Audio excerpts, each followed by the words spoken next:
Egzon Ibrahimi nga Kosova ka qenë i ftuar në Pallatin Presidencial në Ankara për të lexuar Kuranin.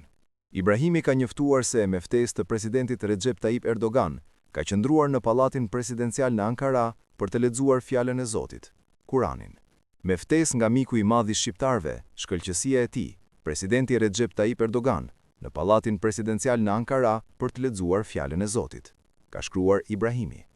Banorët me preardhje shqiptare të lagjeve Zafer dhe Namik Kemal në rrethin Osman Gazi organizuan një iftar rrugor masiv, i cili mblodhi rreth 4500 persona, shumë më tepër se pritshmëritë fillestare prej 3000 pjesëmarrësve.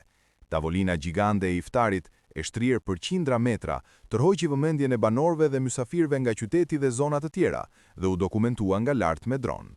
Ky aktivitet vjetor, i iniciuar dhe organizuar për herë të tretë nga të rinjtë e lagjeve, shënoi një moment të bashkimit dhe solidaritetit në komunitet.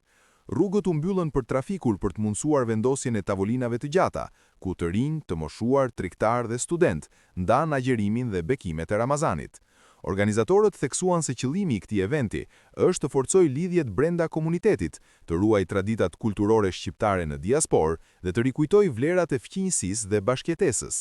Ngjarje të ngjashme janë mbajtur edhe vite më parë, duke u bërë tashmë një traditë e rëndësishme për komunitetin shqiptar të Bursës, që mbledh bashk breza të ndryshëm për të ndarë një moment të veçantë fetar dhe shoqëror.